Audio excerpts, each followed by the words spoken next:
과학혁명 하면 떠오르는 인물들이 있죠. 그 중심에 정말 말 그대로 우리가 세상을 보는 방식을 완전히 뒤바꿔 놓은 한 남자가 있습니다. 오늘 이야기는 바로 그 사람, 그리고 그의 정말 혁명적인 아이디어에 대한 겁니다. 자, 되게 간단한 질문 하나로 시작해 볼게요. 공을 던지면 왜 바로 땅에 뚝 떨어지지 않고 이렇게 포물선을 그리면서 날아갈까요? 지금이야 뭐 당연하게 생각하지만 이게 수세기 동안 정말 위대한 사상가들의 머리를 아프게 했던 질문이거든요. 그리고 놀랍게도 바로 이 질문에 대한 답을 찾는 과정에서 과학혁명이 시작됐다고 해도 과언이 아닙니다. 이 엄청난 혁명을 제대로 이해하려면 시간을 좀 거슬러 올라가 봐야 해요. 그러니까 갈릴레이가 나타나기 전에 사람들은 도대체 움직임이라는 걸 어떻게 생각하고 설명했을까요?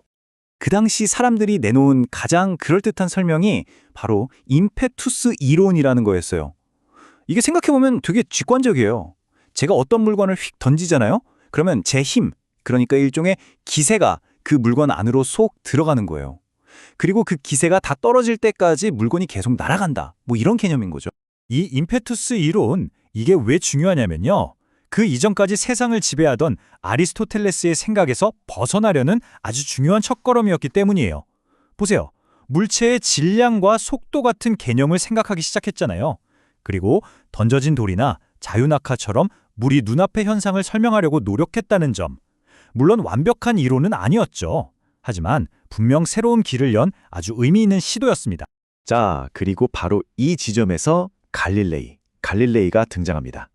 그는 운동에 대한, 아니 세상을 보는 데 필요한 완전히 새로운 언어를 들고 나와서 판을 완전히 뒤집어 버립니다. 바로 이 한 문장, 이게 모든 걸 바꿨습니다. 갈릴레이에게 우주는 그냥 뭐 신비로운 힘이 작용하는 그런 곳이 아니었어요. 마치 수학이라는 언어로 아주 정교하게 쓰인 거대한 책 같은 거였죠. 그렇다면 우리가 할 일은 바로 그 언어를 배워서 책을 읽기만 하면 되는 겁니다. 그러면 자연의 모든 비밀을 풀 수 있다고 믿었던 거죠. 정말 대단한 발상 아닌가요? 지금 보시는 이게 바로 그 유명한 선언이 담겨있는 책 1623년에 나온 분석자의 실제 페이지입니다. 정말 역사적인 자료죠. 갈릴레이는 여기서 이렇게 말해요. 우주라는 책의 글자는 삼각형, 원 같은 기하학적 도형들이다. 이런 수학적 도구가 없으면 우린 그냥 어두운 미로 속을 헤매는 것과 다를 바 없다. 이렇게 단언한 겁니다. 자, 그렇다면 세상은 수학으로 쓰여 있다는 이 선언이 대체 뭘 의미하는 걸까요? 이건 그냥 새로운 이론 하나가 나온 게 아니었어요. 말 그대로 세상을 보는 눈, 그 관점 자체가 뿌리부터 바뀌는 순간이었습니다. 이전까지의 세상은 질적인 세상이었어요. 그러니까 이 꽃은 붉다, 이 종소리는 아름답다, 물이 차갑다처럼 우리의 감각으로 느끼는 세계가 전부였죠. 하지만 갈릴레이가 연 세상은 양적인 세상입니다. 이제 중요한 건 붉다가 아니라 빛의 파장이 몇 나노미터인가, 차갑다가 아니라 온도가 몇 도인가 하는 측정하고 숫자로 딱 떨어지게 표현할 수 있는 것들이 된 거죠. 바로 이겁니다. 이게 바로 근대 과학의 시작을 알리는 선언문이에요. 첫째, 자연은 수학적인 구조를 가지고 있다. 둘째, 그래서 자연 법칙은 숫자로 표현할 수 있다.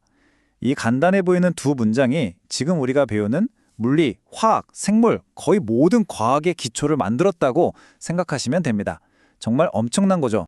그런데 말이죠. 이 위대한 전환에도 동전의 양면처럼 다른 쪽면이 있습니다. 이 새로운 시각이 세상을 정말 눈부시게 밝혀준 건 맞는데 혹시 그 밝은 빛 때문에 오히려 다른 무언가가 그림자 속에 가려져 버린 건 아닐까요? 바로 이 질문이 갈릴레이라는 인물을 훨씬 더 입체적으로 보게 만들어요. 그는 분명 우주의 비밀을 파헤친 천재적인 발견자였죠. 그런데 혹시 바로 그 천재성 때문에 어떤 중요한 것들을 의도치 않게 숨겨버린 천재적인 은폐자이기도 했던 건 아닐까요? 핵심이 바로 이겁니다. 과학, 특히 물리학은 무게, 속도, 거리처럼 딱 측정할 수 있는 1차 성질에만 집중해요. 자, 그런데 한번 생각해 보세요. 우리가 실제로 살아가는 세상은 어떤가요? 저녁 하늘을 물들이는 노을의 아름다운 색깔, 마음을 울리는 음악, 사랑이나 슬픔 같은 이런 감정들. 이런 생활 세계는 어떻게 되는 걸까요? 이런 건 숫자로 바꿀 수가 없잖아요. 결국 과학이 객관적인 숫자만 쫓다 보니 인간 경험의 이렇게나 풍부한 부분들을 전부 중요하지 않은 것으로 밀어내버렸다는 비판이 나오는 겁니다.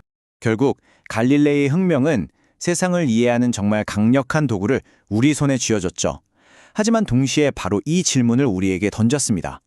우리가 세상을 숫자로 번역해서 이해할 때 그 엄청난 명료함과 강력함 속에서 우리는 무엇을 얻고 또 어쩌면 무엇을 잃어버리고 있는 걸까요? 이 질문에 대해 한 번쯤 생각해 보는 것도 의미 있지 않을까 싶네요.